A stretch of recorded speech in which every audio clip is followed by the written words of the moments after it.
Ao término do discurso do Elder Bednar, convidamos a congregação a cantar o último hino, The Iron Rod, a Barra de Ferro, número 274, no inário inglês, sob a regência de Sarah Olgel. Depois disso, a oração de encerramento será proferida por Austin Hansen. Tenho agora o privilégio de apresentar o orador dessa noite. David A. Bednar foi ordenado e designado membro do Quórum dos 12 Apóstolos da Igreja de Jesus Cristo dos Santos dos Últimos Dias, em 7 de outubro de 2004. Antes de seu chamado para o Quórum dos 12, o Elder Bednar serviu como 70 autoridade diária, representante regional, 2 vezes como presidente de estaca e bispo. O Elder Bednar nasceu em 15 de junho de 1952 em Oakland, Califórnia. Serviu como missionário de tempo integral no sul da Alemanha e frequentou a Universidade Brigham Young, onde se formou e concluiu o mestrado. Também concluiu o doutorado em comportamento organizacional na Universidade de Purdue. Após o término dos estudos, o Elder Bednar foi professor de administração de empresas na Universidade Tecnológica do Texas e na Universidade de Arkansas. Depois serviu como presidente da Universidade Brigham Young, Idaho, de 1997 a 2004. O Elder Bednar casou-se com Susan K. Robinson no templo de Salt Lake City em 20 de março de 1975. O casal tem 3 filhos. Sister Bednar and I are grateful to meet with you tonight. A irmã Bednar e eu estamos gratos a reunir com vocês essa noite. Ao viajar pelo mundo, sentimos especialmente gratos pela oportunidade de termos para aprender com jovens fiéis como vocês. Oro agora o auxílio do Espírito Santo ao adorarmos juntos para que todos sejamos ensinados do alto. Quero começar fazendo uma pergunta simples. Qual é a substância ou produto mais valioso do mundo? A princípio, talvez achemos que o ouro, petróleo ou diamantes têm o maior valor. Mas de todos os minerais, metais, joias e solventes encontrados na Terra, o mais valioso é a água. A vida provém da água. A vida depende da água. A água é o meio exigido para se realizar as várias funções associadas a todas as formas de vida conhecidas. Nosso corpo físico é composto de aproximadamente 2/3 de água. Embora uma pessoa possa sobreviver por muitos dias ou até semanas sem comida, geralmente ela morre em apenas 3 ou 4 dias sem água. A maioria dos grandes centros populacionais do mundo está situada perto de fontes de água potável. Em termos simples, a vida não poderia existir sem disponibilidade e acesso a um suprimento adequado de água pura. Tendo em vista o papel vital da água na manutenção de todas as formas da vida, a utilização que o Salvador fez do termo água viva tem um significado sublime. Conforme descrito no 4º capítulo de João, Jesus e seus discípulos passaram por Samaria quando viajavam da Judéia para a Galileia. Na cidade de Sicar, pararam junto ao poço de Jacó. Veio uma mulher de Samaria tirar água. Disse-lhe Jesus: "Dá-me de beber", porque os seus discípulos tinham ido à cidade comprar comida. Disse-lhe, pois, a mulher samaritana: "Como, sendo tu judeu, me pedes de beber a mim, que sou mulher samaritana?" Porque os judeus não se comunicam com os samaritanos. Jesus respondeu e disse-lhe: "Se tu conheceras o dom de Deus, e quem é o que te diz, dá-me de beber, tu lhe pedirias, e ele te daria água viva." Disse a mulher: "Senhor, tu não tens com que tirar a água, e o poço é fundo. Onde, pois, tens a água viva?" Jesus respondeu e disse-lhe: "Qualquer que beber desta água tornará a ter sede, mas aquele que beber da água que eu lhe der, nunca terá sede, porque a água que eu lhe der se fará nele uma fonte de água que salte para a vida eterna." A água viva mencionada nesse episódio representa o Senhor Jesus Cristo e seu Evangelho. Tal como a água é necessária para manter a vida física, da mesma forma o Salvador e suas doutrinas, princípios e ordenanças são essenciais para a vida eterna.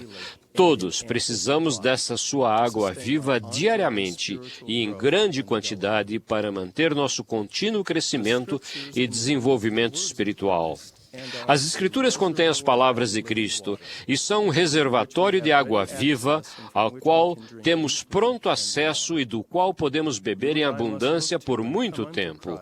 Todos precisamos voltar-nos para Cristo e achegar-nos a Ele, que é a fonte de águas vivas, lendo, examinando e banqueteando-nos nas palavras de Cristo, que estão contidas nas Santas Escrituras. Fazendo isso, poderemos receber orientação e proteção espirituais durante nossa jornada mortal. A Igreja de Jesus Cristo dos Santos dos Últimos Dias tem a sagrada mordomia de preservar as revelações escritas em pureza e segurança, o precioso reservatório de água viva. Um trabalho monumental foi realizado pela Igreja nas décadas de 70 e 80, resultando na edição das Escrituras que temos hoje, com muitas notas de rodapé, referências remissivas e auxílios didáticos, mapas e informações. Quando a edição atualizada das Escrituras foi apresentada aos membros da Igreja no início da década de 1980, o Elder Boyd K. Packer profetizou: com o passar dos anos, essas Escrituras produzirão sucessivas gerações de cristãos fiéis que conhecerão o Senhor Jesus Cristo e estarão dispostos a obedecer à vontade dEle. A velha geração foi criada sem elas, mas há outra geração crescendo agora. 24 anos se passaram desde que o Elder Packer proferiu essas palavras, e a geração a que ele se referiu está hoje reunida em edifícios da igreja espalhados pelo mundo inteiro. Ele estava falando de vocês, e ele estava falando de mim. A grande maioria de vocês só conhece as Escrituras como as temos hoje. Por favor, tenham isso em mente enquanto continuo a citar o Elder Packer. As revelações lhes serão apresentadas como nunca foram antes em toda a história do mundo. Em suas mãos foram agora colocadas as varas de José e Judá. Desenvolverão um conhecimento do Evangelho que estará muito além daquele que seus antepassados poderiam alcançar. Terão o testemunho de que Jesus é o Cristo e a competência para proclamá-lo e defendê-lo. Não apenas somos abençoados por ter essas Escrituras tão facilmente acessíveis hoje em dia, mas também temos a responsabilidade de usá-las constantemente e eficazmente, bebendo abundantemente do reservatório de água viva.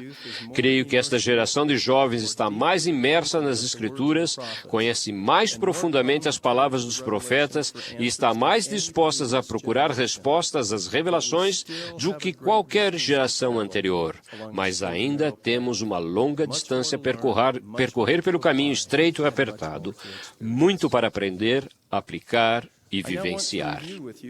Quero agora analisar com vocês 3 maneiras ou métodos básicos de se obter água viva do reservatório das Escrituras. 1. Ler as Escrituras do começo ao fim. 2. Estudar as Escrituras por tópicos. E 3, examinar as Escrituras procurando correlações, padrões e temas.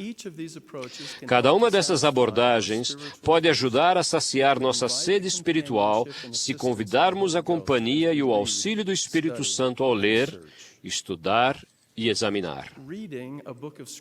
Ler um livro de Escrituras do começo ao fim faz com que a água viva comece a fluir para dentro de nossa vida, apresentando-nos importantes histórias, doutrinas do Evangelho e princípios eternos.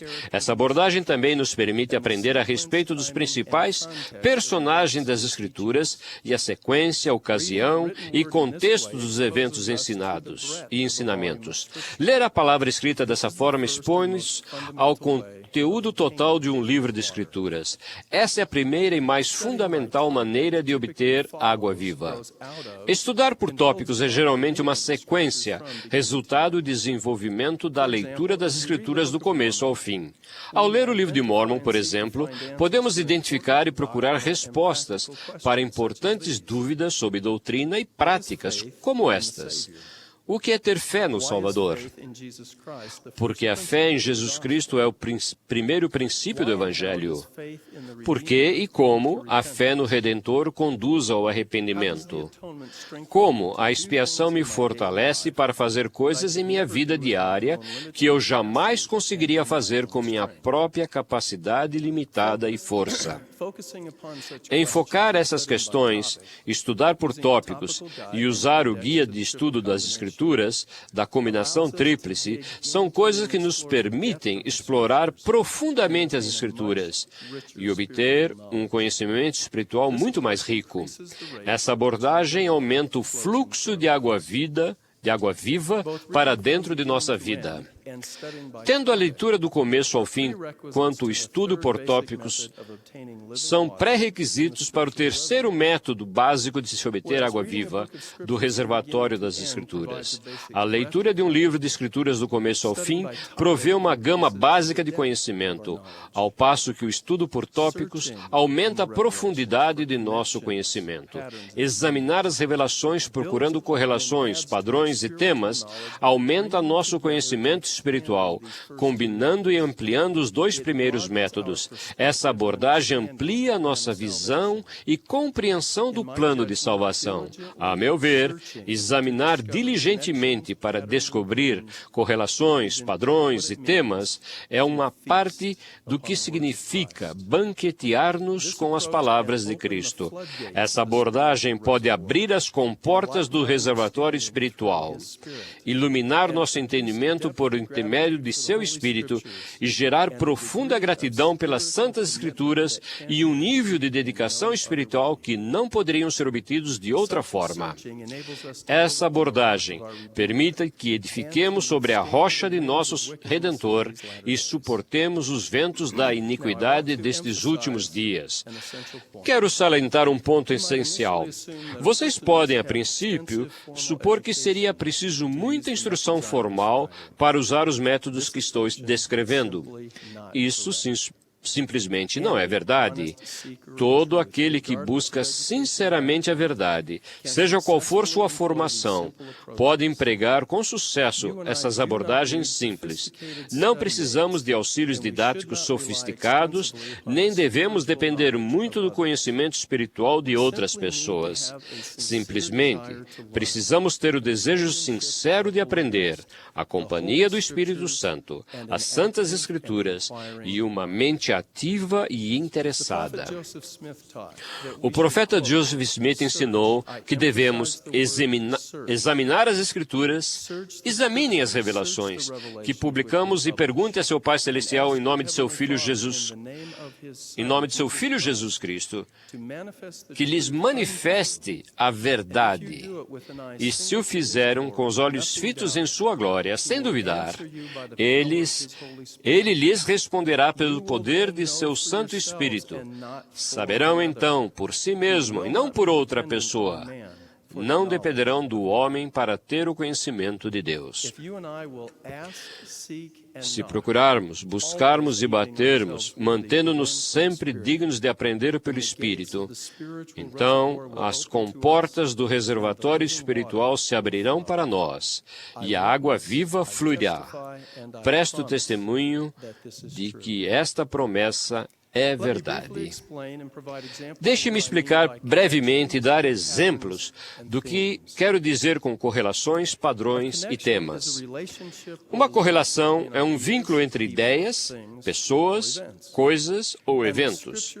E as Escrituras estão cheias de correlações. Pense na relação entre o Pai Eterno e seu Filho Jesus Cristo, entre a misericórdia e a graça, entre as mãos limpas e um coração puro, entre um coração quebrantado e um espírito contrito, entre o trigo e o joio, entre o conhecimento e a inteligência, entre justificação e santificação, entre as ovelhas e os bodes, entre a imortalidade e a vida eterna. Identificar em espírito de oração, aprender e ponderar essas correlações, as semelhanças e diferenças, por exemplo, são uma fonte primária de água viva, que promove pontos de vista inspirados e tesouros ocultos de conhecimento. Ao ler cada uma das obras padrão do começo ao fim e estudar diferentes tópicos, percebi que a palavra compreensão geralmente descrevia algo relacionado ao coração. 2 versículos do livro de Mormon ilustram essa correlação. Não haveis aplicado o vosso coração para compreender, portanto não haveis sido sábios. E a multidão ouviu e dá testemunho, e abriu-se-lhes o coração, e compreenderam no coração as palavras com que ele orou. Achei muito interessante observar nesses e em muitos outros versículos que a compreensão está vinculada primariamente ao coração. Observem que não somos explicitamente aconselhados a aplicar nossa mente para compreender. Evidentemente, precisamos usar a mente e nossa capacidade de raciocínio para obter e avaliar informações e para chegar às devidas conclusões e decisões. Mas talvez as Escrituras estejam sugerindo que a razão e o braço da carne não sejam suficientes para produzir a verdadeira compreensão. Portanto, compreender, conforme essa palavra é usada nas Escrituras, não se refere única e nem primariamente à compreensão intelectual ou cognitiva.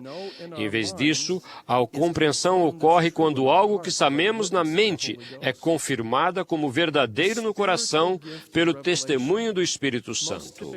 O dom espiritual da revelação, em geral, atua quando pensamentos e sentimentos nos são colocados na mente e no coração pelo Espírito Santo. Quando o testemunho ou convicção passam de nossa cabeça para o coração, não temos mais apenas informação ou conhecimento, mas começamos a compreender e a buscar uma vigorosa mudança no coração.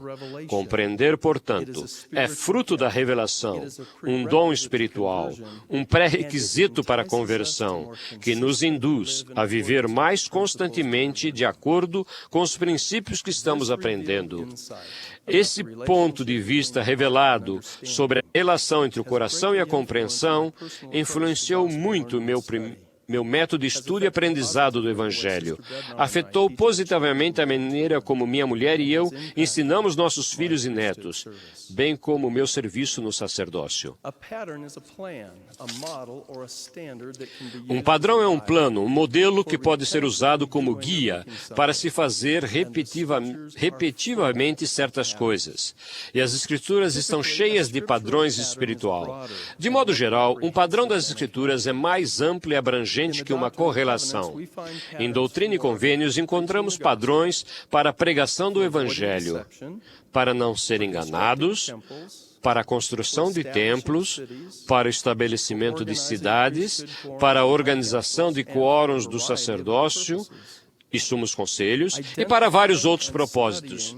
Identificar e estudar padrões das Escrituras são outra importante fonte de água viva, que nos ajudam a conhecer melhor a sabedoria e a mente do Senhor.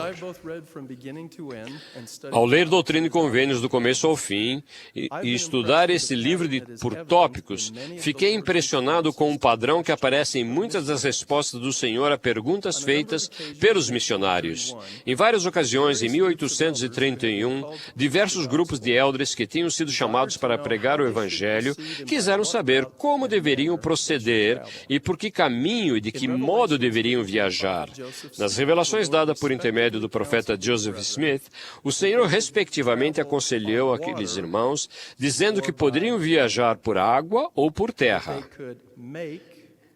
que eles poderiam fazer ou comprar os meios de transportes necessários, podiam viajar todos juntos ou de 2 em 2, e viajar para várias direções diferentes.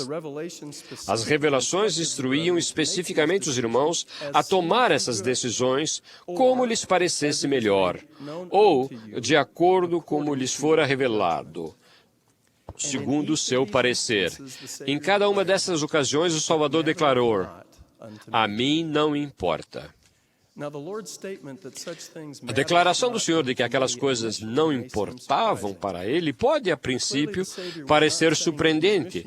É claro que o Salvador não estava dizendo àqueles missionários que não se importava com o que eles estavam fazendo. Em vez disso, ele estava salientando a importância de se colocar as coisas mais importantes em primeiro lugar e enfocar as coisas certas, que naqueles casos era chegar ao campo de trabalho indicado e dar início à obra. Eles deviam exercer a fé, usar de bom senso, agir de acordo com a orientação do Espírito e determinar o melhor meio de viagem até o seu local de trabalho.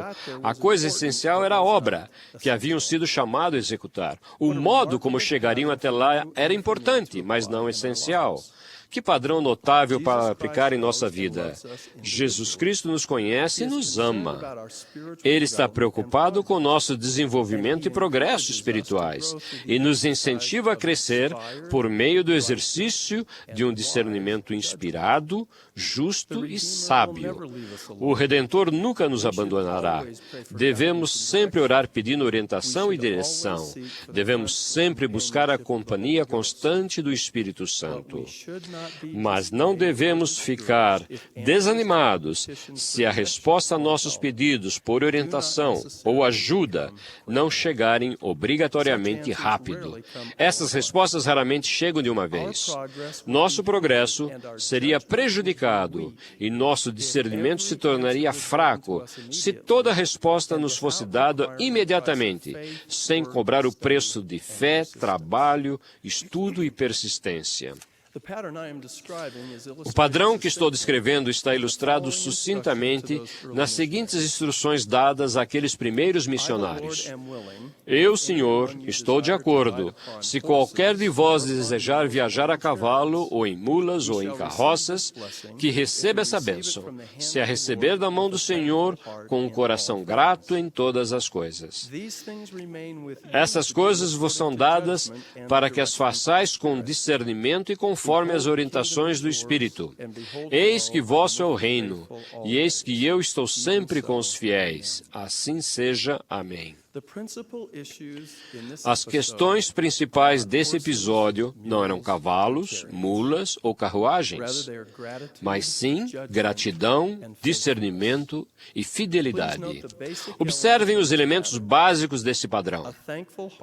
Um coração grato em todas as coisas. Agir de acordo com o discernimento e conforme as orientações do Espírito. E 3, o Salvador sempre está com os fiéis. Irmãos e irmãs, podemos conseguir sentir a orientação e a certeza, a renovação e força que podem advir da aplicação prática desse simples padrão para se obter discernimento inspirado e justo. Os padrões das Escrituras são realmente uma preciosa fonte de água viva. As decisões mais difíceis que tomamos raramente estão entre o bem ou o mal, ou entre as opções atraentes ou repulsivas. Geralmente, as escolhas mais difíceis são entre o bem e o bem. Nesse episódio das Escrituras, cavalos, mulas e carruagens poderiam ter sido opções igualmente eficazes para os missionários viajarem. De modo semelhante, também podemos identificar em vários momentos de nossa vida mais de uma oportunidade ou opção aceitável que podemos escolher para seguir. Devemos lembrar esse padrão das Escrituras ao tomar essas decisões importantes.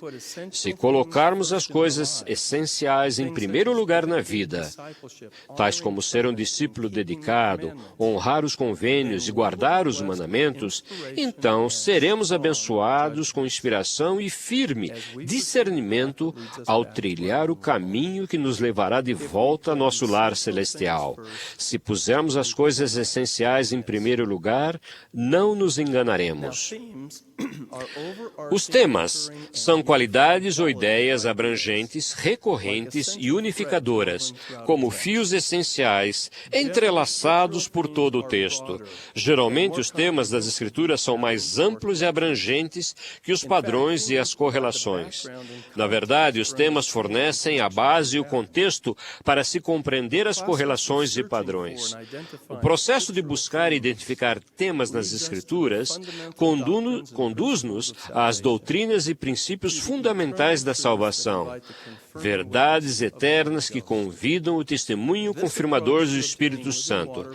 Essa abordagem para se obter água viva do reservatório das Escrituras é o mais exigente e rigoroso. Também é o que proporciona maior edificação e renovação espiritual. E as Escrituras estão repletas de temas vigorosos. Por exemplo, o Livro de Mórmon surgiu nessa dispensação para convencer os judeus e os gentios de que Jesus é o Cristo, o Deus eterno, que se manifesta a todas as nações. O tema central e recorrente do Livro de Mórmon é o convite a todos para vir a Cristo e ser aperfeiçoados nele. Os ensinamentos, demonstrações, advertências e episódios desse extraordinário livro de Escrituras concentram-se todas em Jesus Cristo como Redentor e nosso Salvador e prestam testemunho dele. Deixe-me dar-lhes alguns outros exemplos de temas importantes usados nas Escrituras do Livro de Mórmon.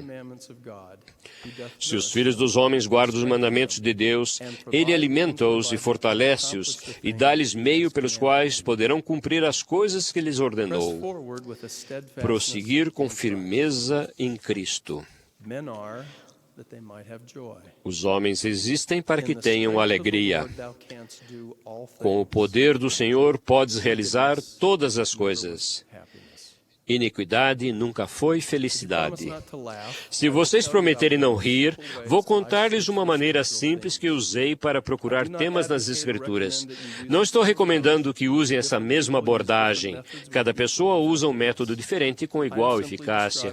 Estou simplesmente descrevendo um processo que funcionou bem para mim. Em preparação para um recente encargo de fazer um discurso, fui inspirado a falar sobre o Espírito e os propósitos da coligação. Eu estivera estudando e ponderando o recente discurso da conferência do Elder Russell M. Nelson sobre o princípio da coligação, e o tópico se adequava perfeitamente à natureza e ocasião do meu discurso.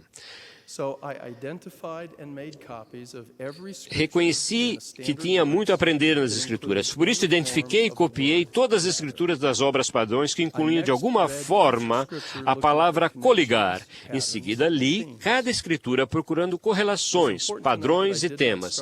É importante observar que não comecei minha leitura tendo em mente um conjunto pré-concebido de coisas que estava procurando. Orei pedindo a ajuda do Espírito Santo e simplesmente comecei a ler. Ao analisar as Escrituras que falavam da coligação, assinalei versículos que tinham frases ou ênfases semelhantes, usando lápis coloridos. Quando terminei de ler todas as Escrituras, alguns versículos estavam assinados em vermelho, outros em verdes e alguns com outras cores. Agora vem a parte que talvez os faça rir. Em seguida, usei uma tesoura para recortar as Escrituras que tinha copiado e as separei por cores. O processo resultou numa grande pilha de Escrituras assinaladas em vermelho, uma grande pilha de Escrituras assinaladas em verde e assim por diante. Depois separei as Escrituras de cada pilha grande em pilhas menores. Como um aluno da primeira série, gostei muito de ficar recortando com a tesoura e fazendo pilhas das Escrituras. Os resultados desse processo me ensinaram muito sobre o princípio de coligação. Aprendi, por exemplo, ao examinar minhas grandes pilhas que as Escrituras que descreviam pelo menos 3 aspectos-chave da coligação: os propósitos da coligação, os tipos e locais de coligação e as bênçãos da coligação. Observei que alguns dos propósitos básicos da coligação são adorar, receber conselho e instrução, edificar a igreja e prover defesa e proteção. Ao estudar a respeito dos tipos e locais de coligação, descobri que somos coligados em famílias eternas, na Igreja restaurada, nas estacas de Sião, nos templos sagrados e em dois grandes centros, na Velha Jerusalém e na cidade de Sião ou Nova Jerusalém. Senti-me grato por aprender que a edificação, a preservação e o fortalecimento são algumas das bênçãos da coligação. Por meio desse processo, adquiri um apreço ainda maior pelo espírito da coligação como parte integral da restauração de todas as coisas na dispensação da plenitude dos tempos. Não tomarei o tempo agora para relatar as outras coisas que aprendi a respeito da coligação. Meu propósito foi ilustrar brevemente um modo de procurar temas nas Escrituras. Irmãos e irmãs, as bênçãos de conhecimento, compreensão, revelação e êxtase espiritual que podemos receber ao ler, estudar e examinar as Escrituras são maravilhosas. Banquetear-nos com a palavra de Cristo é edificante, emocionante e muito agradável. A palavra é boa, pois começa a dilatar-me a alma, sim, começa a iluminar-me o entendimento, sim, começa a ser-me deliciosa. Eis que elas estão escritas, e vós as tendes perante vós, e serão em vocês uma fonte de água viva que salte para a vida eterna. Em minha leitura, estudo e análise pessoais das Escrituras ao longo dos anos, concentrei-me muitas vezes na doutrina da expiação de Jesus Cristo. Nenhum evento, conhecimento ou influência me afetou mais durante meus 54 anos de vida mortal do que ler repetidas vezes, estudar profundamente e procurar correlações, padrões e temas relacionados à doutrina da expiação. Essa doutrina central de salvação foi gradualmente se destilando em minha alma, como o orvalho do céu, influenciando meus pensamentos, palavras e ações, e se tornando, para mim, literalmente, uma fonte de água viva. A importância de ler, estudar e examinar as Escrituras está salientada em vários elementos da visão que Leí teve da árvore da vida. O patriarca Leí viu vários grupos de pessoas se esforçando para seguir pelo caminho estreito e apertado até alcançar a árvore e seu fruto. Os membros de cada grupo haviam entrado no caminho pelo portão do arrependimento e batismo pela água, e tinham recebido o dom do Espírito Santo. A árvore da vida é o ponto central do sonho e foi identificado em 1 Nefe 11 como uma representação de Jesus Cristo. O fruto da árvore é um símbolo das bênçãos da expiação do Salvador. É interessante notar que o tema principal do livro de Mórmon, convidar a todos a vir a Cristo, é o ponto central da visão de Leí. É de especial interesse a barra de ferro que conduzia até a árvore. A barra de ferro é a palavra de Deus. Em 1 Nefe 8, versículos 21 a 23, lemos sobre um grupo de pessoas que se esforçaram e começaram a trilhar o caminho que levava à árvore da vida. Contudo, quando encontraram a névoa da escuridão, que representava as tentações do diabo, eles se desorientaram, vagaram, sem rumo e se perderam. É importante notar que não se menciona a barra de ferro nesses versículos. Aqueles que ignoram a palavra de Deus ou a tratam com leviandade não têm acesso à bússola divina que aponta o caminho para o Salvador. Lembre-se de que aquele grupo encontrou o caminho e se esforçou para trilhá-lo, mostrando ter certo grau de fé em Cristo e convicção espiritual, mas foram tirados do rumo pelas tentações do diabo e se perderam. Nos versículos 24 a 28, lemos sobre um segundo grupo de pessoas pessoas que entrou pelo caminho estreito e apertado que conduz à árvore da vida. Esse grupo se esforçou para atravessar a névoa da escuridão, segurando a barra de ferro até chegar à árvore e comer do fruto. Contudo, esse segundo grupo de pessoas foi ridicularizado pelos que estavam no grande e espaçoso edifício, e então ficaram envergonhados, seguiram por caminhos proibidos e se perderam. Observem que está escrito que o grupo segurou a barra de ferro. É significativo notar que o segundo grupo se esforçou com fé e dedicação. Também tiveram a bênção adicional da barra de ferro e seguraram nela. Contudo, quando tiveram de enfrentar a perseguição e a adversidade, afastaram-se por caminhos proibidos e se perderam. Mesmo com fé, dedicação e a palavra de Deus, aquele grupo se perdeu. Talvez por terem lido, estudado ou examinado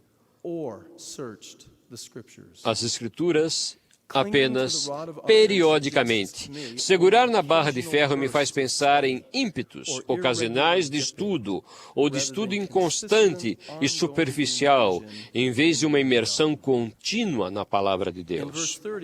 No versículo 30, lemos sobre um terceiro grupo de pessoas que se esforçaram para avançar, continuamente agarradas à barra de ferro, até que chegaram, se prostraram e comeram do fruto da árvore. A expressão-chave desse versículo é continuamente agarrados à barra de ferro. O terceiro grupo também se esforçou para avançar com fé e dedicação. No entanto, não há indicação que tenham se afastado, seguido por caminhos proibidos e se perdido. Talvez esse terceiro grupo tenham lido, estudado, examinado constantemente as palavras de Cristo. Talvez tenha sido o fluxo constante de água viva que salvou aquele grupo da morte. Esse é o grupo do qual devemos procurar fazer parte. O que significa a barra de ferro que nosso pai viu, que levava à árvore? E eu disse-lhes que era a palavra de Deus, e todos os que dessem ouvidos à palavra de Deus e a ela se apegassem, jamais pereceriam. Nem as tentações, nem os ardentes dardos do adversário poderiam dominá-los até a cegueira, para levá-los à destruição. Queridos irmãos e irmãs, qual é, portanto, a diferença entre segurar na barra de ferro e agarrar-se a ela? Acho que agarrar a barra de ferro tem a ver com o uso fervoroso e constante de todas as três maneiras de se obter a água viva que discutimos hoje. E aconteceu que viu que a barra de ferro que meu pai tinha visto era a palavra de Deus, que conduzia à fonte de águas vivas, ou seja, à árvore da vida. Cada uma dessas abordagens, ler do começo ao fim, estudar por tópicos e procurar correlações, padrões e temas, é edificante, instrutiva e proporciona uma porção periódica da água viva do Salvador. Creio, porém, que o uso regular de todos os três métodos produz um fluxo mais constante de água viva, sendo esse o significado de agarrar-se à barra de ferro. Por meio das atividades normais de cada dia, todos perdemos um volume considerável da água que compõe grande parte do nosso corpo físico. A sede é uma exigência das células do corpo por água, e a água de nosso corpo precisa ser reposta todos os dias. Francamente, não faz sentido encher-nos ocasionalmente de água em certos dias, com longos períodos de desidratação entre eles. O mesmo acontece espiritualmente. A sede espiritual é a necessidade da água viva. Receber um fluxo constante de água viva é algo muito superior a beber um gole esporadicamente. Será que estamos estudando, lendo e examinando as Escrituras diariamente de um modo que nos permita agarrar-nos à barra de ferro, ou será que estamos apenas segurando nela? Será que estamos nos esforçando para alcançar a fonte de águas vivas, apoiando-nos na palavra de Deus? Essas são perguntas importantes para cada um de nós ponderar fervorosamente. Ao concluir hoje, cantaremos juntos o hino A Barra de Ferro. Sem dúvida, esse hino dos justos será uma fervorosa e pungente oração. Que tenhamos ouvidos para ouvir as lições que esse hino ensina. Presto testemunho de Jesus Cristo e do poder de sua palavra. Ele é o Filho do Pai eterno e sei que ele vive. Testifico que se nos agarrarmos à barra de ferro, seremos conduzidos à sua água viva. Como servo, invoco essas bênçãos sobre vocês. Que seu desejo e capacidade de agarrar-se à barra de ferro sejam aumentados. Que sua fé no Salvador cresça e substitua seus temores. E que, ao beberem profundamente do reservatório das Escrituras, e assim venham a conhecê-lo, lembremos-nos de que, quando o poder da tentação próximo estiver, em nosso caminho a névoa nos envolver, podemos na barra de ferro confiar e o auxílio dos céus implorar. No sagrado nome de Jesus Cristo. Amém.